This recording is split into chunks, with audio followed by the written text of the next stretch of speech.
Good morning and welcome to NCERT zone. Speedy वार्षिकांक के इस एपिसोड में हम बात करने वाले हैं प्रमुख मोबाइल ऐप्स और पोर्टल्स के बारे में जो कि 2020 और 21 में लॉन्च किए गए अलग अलग माध्यम के द्वारा, अलग अलग ऑर्गेनाइजेशंस के द्वारा, अलग अलग कॉलेजेस के द्वारा या अलग अलग गवर्नमेंट्स के द्वारा। ठीक है, तो इसी कड़ी में सबसे पहला जो ऐप है हमारे सामने वो है गरुड़ ऐप। गरुड़ ऐप जिसको निर्वाचन आयोग ने जारी किया है, इलेक्शन कमीशन ने। इसका उद्देश्य क्या है, या फिर हम बात करें कि किस पर्पस से इस ऐप को जारी किया गया, तो सभी मतदान केंद्रों के डिजिटल मैपिंग के लिए गरुड़ ऐप को जारी किया गया, ताकि जितने भी वोटर्स, जितने भी वोटिंग सेंटर है ना, उनको क्या किया जाएगा, उनका डिजिटल मैपिंग किया जाएगा, उनको डिजिटली क्या किया जाएगा, कंट्रोल किया जा सके। किसके द्वारा? निर्वाचन आयोग के द्वारा। ठीक है। दूसरा ऐप है प्रगति ऐप। प्रगति ऐप को लॉन्च किया है एलआईसी ने, life insurance corporation of India ने। विकास अधिकारियों के विशेष प्रदर्शन विश्लेषण के लिए इस ऐप को जारी किया गया। तीसरा है समर्पण पोर्टल। इस पोर्टल को हरियाणा सरकार ने लॉन्च किया है। इस पर बैठे अपनी इच्छा से काम करने के लिए पंजीकरण कर सकेंगे। ठीक है, इस पर घर बैठे। तो हरियाणा सरकार ने समर्पण पोर्टल लॉन्च किया है। इस पोर्टल पे जा करके घर पर बैठे अपनी इच्छा के काम के लिए पंजीकरण कर सकेंगे, यानी कि आपको जो काम करने का मन है, बहुत सारे कामों की सूची आपके सामने आ जाएगी। इस पोर्टल पे जाने के बाद आप अपने इच्छा के अनुसार जो आप का मन चाह रहा है, उस काम के लिए आप अपने आप को रजिस्टर्ड कर सकेंगे थ्रू समर्पण पोर्टल। किसने लॉन्च किया है? तो हरियाणा सरकार ने। आगे बढ़ने से पहले एक जरूरी सूचना है आप सब के लिए। बीपीएससी प्लस सीडीपीओ, तो बीपीएससी और सीडीपीओ का जो एग्ज़ाम आने वाला है, इसके लिए हमारा कोर्स लॉन्च हो गया है।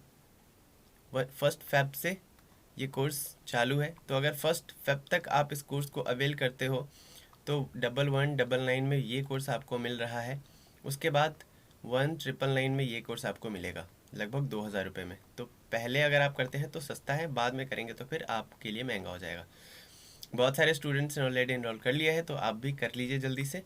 ठीक है, और बाकी जो इन्फॉर्मेशन आपको चाहिए इस कोर्स से रिलेटेड, बाकी जो भी डाउट्स हैं, या तो अनाउंसमेंट लाइव देख लीजिए आप जा करके, हमारे चैनल पे आपको मिल जाएगा। बीपीएससी कोर्स अनाउंसमेंट की वीडियो है जो धीरज सर लेकर आए थे, या फिर आप हमारे नंबर पे जो कि डिस्क्रिप्शन बॉक्स में है, वहाँ पे कॉल या मैसेज करके जानकारी ले सकते हैं। ठीक है, आगे बढ़ते हैं। Y break app. Y break app किसने लॉन्च किया है? तो आयुष मंत्रालय ने इस ऐप को लॉन्च किया है, ऑफिस लाने वालों के लिए 5 मिनट के योग प्रोटोकॉल के रूप में।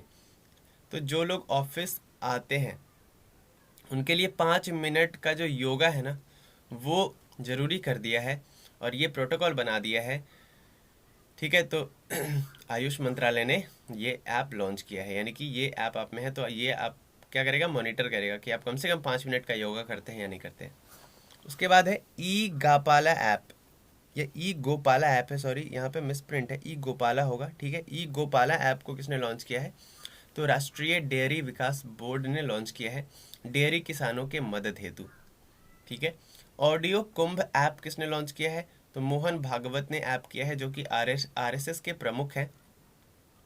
इस ऐप के द्वारा लोग मुफ्त में राष्ट्रीय महत्व की पुस्तकों को निःशुल्क सुन सकेंगे। ठीक है, तो जो पुस्तकें, जो बुक्स नेशनल इंटरेस्ट में है, ठीक है, राष्ट्रीय महत्व की पुस्तकें हैं, उन पुस्तकों को फ्री में इस ऐप के द्वारा सुना जा सकता है।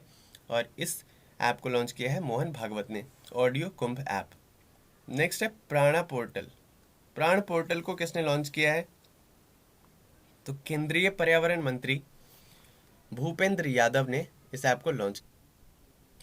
ठीक है, तो और इसका उद्देश्य क्या था प्राण पोर्टल को लॉन्च करने का? तो देश भर के 132 शहरों में वायु प्रदूषण के नियमन के लिए ये किया गया था। केंद्रीय मंत्री भूपेंद्र यादव, पर्यावरण मंत्री, ने इसको लॉन्च किया था।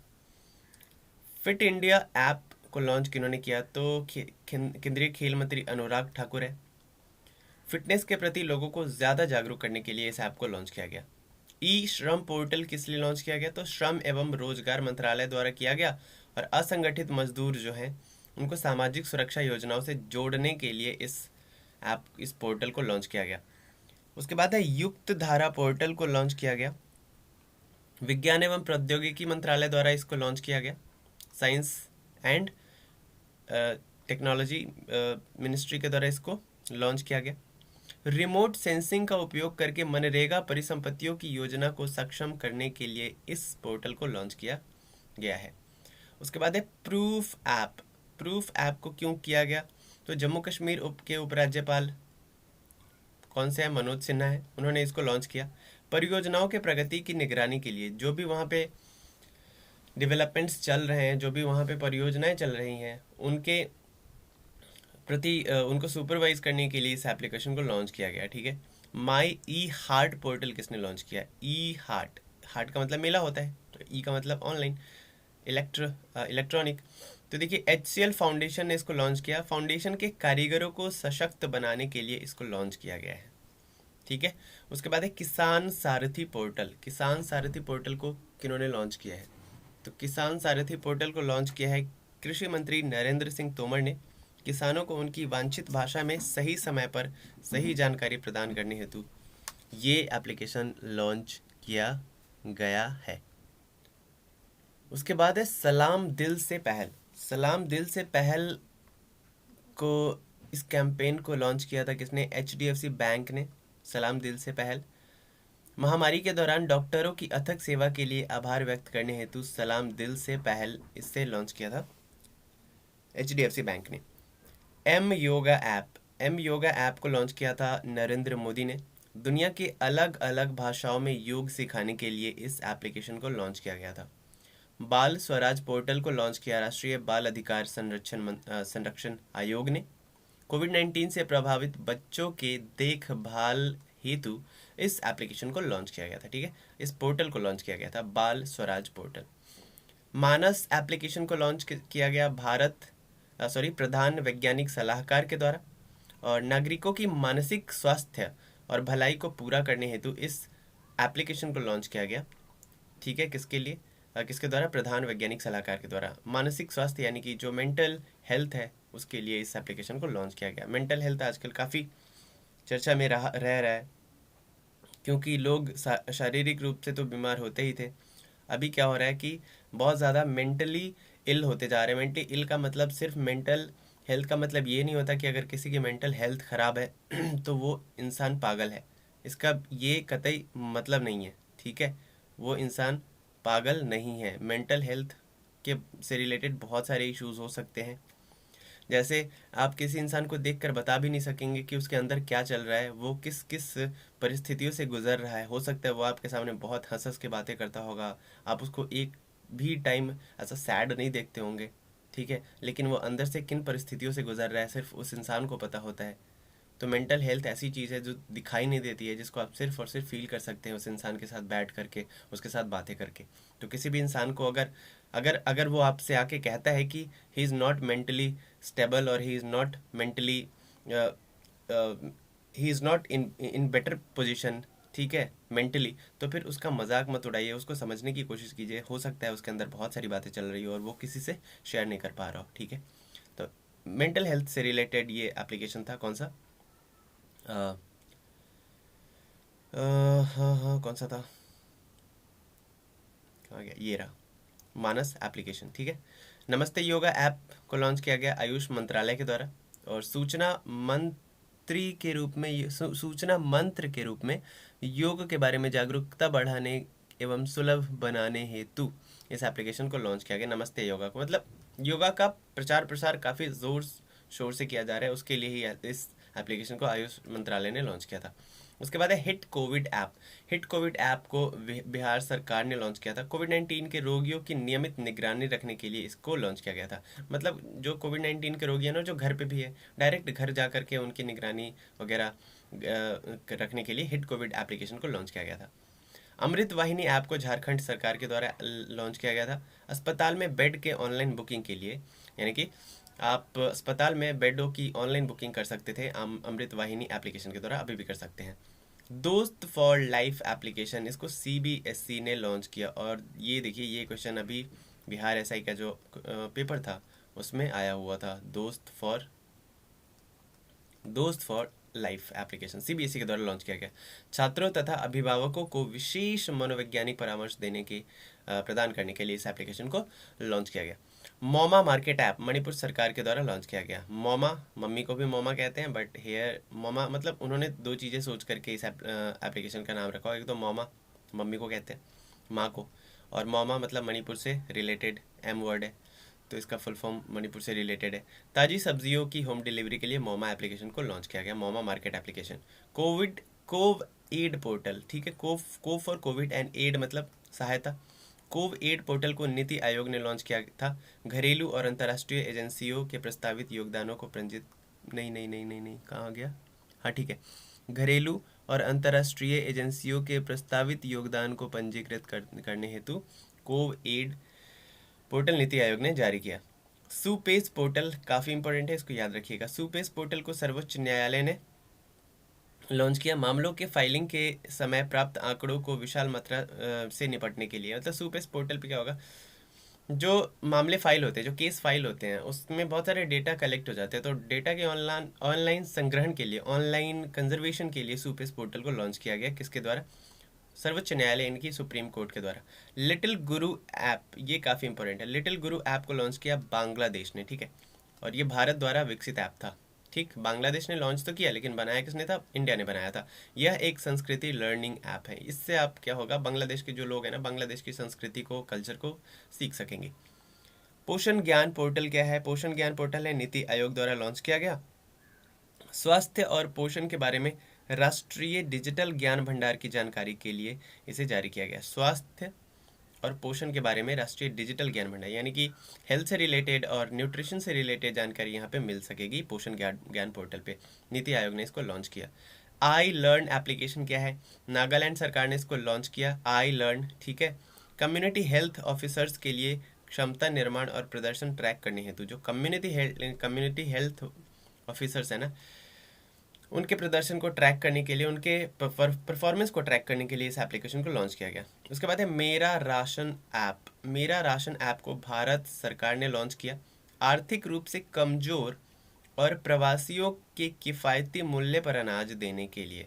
जो आर्थिक रूप से क्या है, कमज़ोर हैं, मतलब फाइनेंशियली वीक हैं, और जो प्रवासी हैं, इमिग्रेंट्स हैं, उनके मतलब उनको सस्ते दामों पर अनाज देने के लिए भारत सरकार ने मेरा राशन ऐप लॉन्च किया है। सतर्क नागरिक ऐप को लॉन्च किया जम्मू कश्मीर ने। भ्रष्टाचार को खत्म करना एवं नागरिकों की शिकायतों को आसानी से भेजने का माध्यम इसे बनाया गया। किसे? सतर्क नागरिक ऐप को। यहाँ इससे क्या होगा, करप्शन को रोकने के लिए, और जो भी शिकायतें हैं वहाँ के नागरिकों का, ये वो इस एप्लीकेशन के थ्रू आसानी से गवर्नमेंट के पास तक भेज सकेंगे। इसके लिए इस एप्लीकेशन को लॉन्च किया गया। नेक्स्ट है एसएम इंश्योर पोर्टल। क्या है? एसएमई इंश्योर पोर्टल, इसका मतलब क्या है? अलायंस इंश्योरेंस ने इसको लॉन्च किया। एसएमई का मतलब आपको पता ही है, स्मॉल मीडियम एंटरप्राइजेज। तो सूक्ष्म लघु एवं मध्यम उद्यमों को वित्तीय सुरक्षा प्रदान करने के लिए इस एप्लीकेशन को लॉन्च किया गया, ठीक है। उसके बाद है प्रणीत पोर्टल। प्रणीत पोर्टल को power grid corporation of India ने लॉन्च किया निविदा प्रक्रिया को और अधिक पारदर्शी बनाने के लिए। यानी कि यहाँ पे जो पोस्टिंग होती है लोगों की, यहाँ पे जो एम्प्लॉयमेंट मिलता है लोगों का, ठीक है, उसको ज़्यादा ट्रांसपेरेंट बनाने के लिए इस एप्लीकेशन को लॉन्च किया गया, या इस पोर्टल को लॉन्च किया गया। कौन सा? प्रणीत पोर्टल। किसने लॉन्च किया है? Power grid corporation of India ने, ताकि इस पे कोई मतलब इस पे कोई दाग ना लगा पाए कि ये जो एम्प्लॉयमेंट यहाँ पे होता है, निविदा होती है यहाँ पे, उसमें भ्रष्टाचार होता है एंड ऑल, ठीक है। इसके लिए प्रणीत पोर्टल को लॉन्च कर दिया power grid corporation of India ने। उसके बाद है women will app. Women will app को किसने लॉन्च किया? तो गूगल ने लॉन्च किया वुमेन विल ऐप को। देश के 1 मिलियन ग्रामीण महिलाओं को के रुचियों को व्यवसाय में बदलने में मदद हेतु। यानी कि देखिए, देश में जो लगभग 1 मिलियन महिलाएं हैं जो ग्रामीण क्षेत्रों में रहती है, उनमें कुछ ना कुछ रुचियां होंगी, उनका कुछ ना कुछ हॉबी होगा, इंटरेस्ट होगा। अपने जैसे क्या क्या इंटरेस्ट हो सकता है, जैसे किसी का इंटरेस्ट है पेंटिंग करना, ठीक है, वो गांव की महिला पेंटिंग करती है। किसी का होता है कि रुचि होती है कपड़ों को सिलना। किसी की रुचि होती है कुछ क्राफ्ट क्राफ्ट का काम करना, कुछ बनाना, ठीक है, एम्ब्रॉयडरी करना। तो बहुत सारी रुचियां होती है ग्रामीण महिलाओं की। ग्रामीण महिलाओं में जो हम एक तरीके से कहते हैं कि जो स्किल्स होते हैं वो भरे होते हैं, लेकिन उनको प्लेटफॉर्म नहीं मिल पाता है। तो अगर उनको प्लेटफॉर्म मिले तो क्या हो सकता है, वो अपनी रुचियों को बदल सकती है, अपने प्रोफेशन में उनसे पैसा कमा सकती है। इसके लिए गूगल ने वुमेन विल ऐप को लॉन्च किया है, ठीक है। इसके थ्रू वो क्या कर सकती है, अपने रुचियों को अपने व्यवसाय में बदल सकती हैं, ओके। एफपीओ शक्ति पोर्टल को उत्तर प्रदेश की सरकार ने लॉन्च किया। एफपीओ शक्ति पोर्टल किसानों और किसान उत्पादक यानी कि फार्मर्स और उनके प्रोड्यूस उत्पादक जो संगठन है उनको सशक्त एवं स्वावलंबी बनाने के लिए इस एप्लीकेशन को लॉन्च किया गया। उसके बाद है लक्ष्मण रेखा एप्लीकेशन। आईआईटी मंडी ने इसको लॉन्च किया। आईआईटी मंडी ने कोरोना संक्रमित होम क्वारंटीन जो मरीज है ना उन पे नज़र रखने के लिए लक्ष्मण रेखा ऐप को लॉन्च किया गया। यानी कि आपको पता है जैसे जब सीता माँ कहती है लक्ष्मण से कि तुम जाओ और अपने भैया की खोज खबर लेके आओ, उनकी आवाज़ मैंने सुनी है बहुत ज़ोर से चिल्लाने की। तो लक्ष्मण कहते हैं कि मैं नहीं जा सकता, मुझे भैया ने मना किया है। तो वो कहती है कि तुम मेरी आज्ञा का उल्लंघन कर रहे हो। तो लक्ष्मण कहता है कि ठीक है। नहीं, लक्ष्मण तो पहले बहुत मना करते हैं, लेकिन सीता माता के बहुत कहने पे वो फिर एक उपाय सोचते हैं और कहते हैं कि मैं लक्ष्मण रेखा खींच के जा रहा हूँ और आपको इस रेखा से बाहर नहीं निकलना है। लेकिन सीता माता वो जो भिखारी के वेश में आता है या फिर साधु के वेश में जो रावण आता है, उसके बहुत कहने पे, क्योंकि साधु क्रोधित हो जाता है और हमारी जो परंपरा रही है उसमें साधु को क्रोधित नहीं करते, जो मांगने आते हैं उनको हम दुखी नहीं करते। तो रावण कहता है कि तुम मुझे 2 मुट्ठी अनाज नहीं दे सकती बाहर निकल के। पहले तो सीता माँ सकुचाती है, संकोच करती है, लेकिन फिर वो देने चली जाती है। तो लक्ष्मण रेखा का उल्लंघन कर देती है वो। और उसके बाद क्या होता है आप सबको पता है। तो लक्ष्मण रेखा एप्लीकेशन का मतलब यही था कि जो लोग होम क्वारंटीन थे उनके लिए लक्ष्मण रेखा बना देना कि वो घर से बाहर ना निकल पाए और दूसरों को संक्रमित ना कर दे। इसके लिए आईआईटी मंडी ने इस एप्लीकेशन को लॉन्च किया कोरोना संक्रमित होम क्वारंटाइन मरीजों पर नजर रखने के लिए, ठीक है। नेक्स्ट है डिजीनेस्ट ऐप। डिजीनेस्ट ऐप को लॉन्च किया है पंजाब सरकार ने। भुगतान प्रक्रिया को आसान बनाने तथा उसमें पारदर्शिता के लिए जो पेमेंट प्रोसीजर्स है ना उसको आसान बनाने के लिए डिजीनेस्ट एप्लीकेशन को लॉन्च किया पंजाब सरकार ने। जिस तरीके से भीम एप्लीकेशन वगैरह है उस तरीके का ये पेमेंट एप्लीकेशन है। जनता दर्शन ऐप क्या है, उत्तर प्रदेश ने इसको लॉन्च किया। लोगों की समस्याओं को ऑनलाइन समाधान हेतु जनता दर्शन ऐप को एक तरीके से जनता दरबार के तर्ज पे इसको बनाया गया है उत्तर प्रदेश की सरकार के द्वारा। अश्विन पोर्टल वंडर ऐप, ये क्या है, Ashwin portal wonder app Bihar सरकार ने इसको लॉन्च किया। आशा जो कार्यकर्ताएं हैं उनको ससमय प्रोत्साहन राशि भुगतान करने हेतु, यानी कि वो जो काम करती है ग्राउंड लेवल पे काम करती है, ग्राउंड जीरो पे काम करती है, ठीक है। कोविड के टाइम पे या फिर महिलाओं के डिलीवरी के टाइम पे या फिर महिलाओं से रिलेटेड न्यूट्रिशन उन सब का ध्यान रखती है ये आशा कार्यकर्ता है। तो इनको सही टाइम पे भुगतान भी होना चाहिए जो उनको राशि वो डिज़र्व करती हैं। इसके लिए इस एप्लीकेशन को अश्विन पोर्टल और वंडर ऐप को लॉन्च किया है बिहार सरकार ने, ठीक है। जो कि जो आशा कार्यकर्ता हैं वो ऑनलाइन अपने पेमेंट को ट्रैक कर सके कि कब आएगा, कितना आएगा, वगैरह वगैरह, ठीक है। आगे बढ़ते हैं। कुछ और एप्लीकेशन है उनको हम देखते हैं। इस सूची में हमारा जो सेकेंड लास्ट एप्लीकेशन है वह है उद्योग सारथी ऐप। उद्योग सारथी ऐप क्या है, उत्तर प्रदेश सरकार ने इसको लॉन्च किया है। युवाओं को रोजगार और व्यवसाय से संबंधित जानकारी उपलब्ध कराने के लिए इस एप्लीकेशन को लॉन्च किया गया है, ठीक है। उसके बाद है लास्ट आकांक्षा पोर्टल। इसको कर्नाटक राज्य सरकार ने लॉन्च किया है। वेरी वेरी इंपॉर्टेंट एप्लीकेशन या पोर्टल। सभी CSR यानी कि कॉर्पोरेट सोशल रिस्पॉन्सिबिलिटी गतिविधियों को पारदर्शिता लाने हेतु। देखिए CSR क्या होता है, जितने भी कॉर्पोरेट्स हैं हमारे एनवायरनमेंट में, हमारे सोसाइटी में जितने भी बिजनेसेस हैं, ये सब क्या करते हैं, प्रॉफिट अर्न करते हैं हमसे, सोसाइटी से। तो सोसाइटी के लिए इन सब की कुछ ना कुछ रिस्पॉन्सिबिलिटी होती है। That responsibility is known to be corporate social responsibility. Like Tata का अगर एग्जांपल ले लें हम, ठीक है, तो जमशेदपुर में अगर आप जाएंगे तो टाटा ने सड़कें बना रखी है, हॉस्पिटल्स बना रखे हैं, स्कूल्स खोल रखे हैं। These all are the parts of their corporate social responsibility. तो CSR जितनी भी गतिविधियां हैं ना कर्नाटक राज्य में, उनमें पारदर्शिता लाने के लिए आकांक्षा पोर्टल को लॉन्च किया है कर्नाटक राज्य सरकार के द्वारा। क्लियर है? तो उम्मीद करता हूँ कि आपको समझ में आया होगा वीडियो। अगर अच्छी लगी तो लाइक ज़रूर करिएगा, कमेंट करके बताइएगा, शेयर करिएगा अपने दोस्तों के साथ, और चैनल पे नए हैं तो सब्सक्राइब ज़रूर करिएगा। अगर पहले से सब्सक्राइब कर रखा है तो जो नोटिफिकेशन आइकॉन है ना उस पर क्लिक करिएगा। चलिए, साथ ही साथ BPSC प्लस CDPO के लिए जो कोर्स है उसके बारे में मैं आपको जानकारी दे चुका हूँ। 2-3 और कोर्सेज चल रहे हैं हमारे इंडिविजुअली, जैसे क्राउन GK का कोर्स चल रहा है हमारा सब्जेक्टिव, और उसके अलावा ल्यूसेंट ऑब्जेक्टिव प्लस सब्जेक्टिव, इन दोनों का कोर्स इंडिविजुअली चल रहा है। अगर आप इंडिविजुअली परचेज करते हैं तो पर कोर्स आपको 500 रुपीज़ देने होते हैं। अगर आप कंबाइंड लेते हैं तो कुछ डिस्काउंट है, उसकी जानकारी आप हमारे नंबर पे मैसेज करके या फिर हमारे टेलीग्राम चैनल या व्हाट्सएप चैनल से जुड़ करके ले सकते हैं। तो दोनों का लिंक डिस्क्रिप्शन में मिल जाएगा, फ़ोन नंबर भी डिस्क्रिप्शन में मिल जाएगा। मिलते हैं नेक्स्ट वीडियो में, till then bye bye and take care.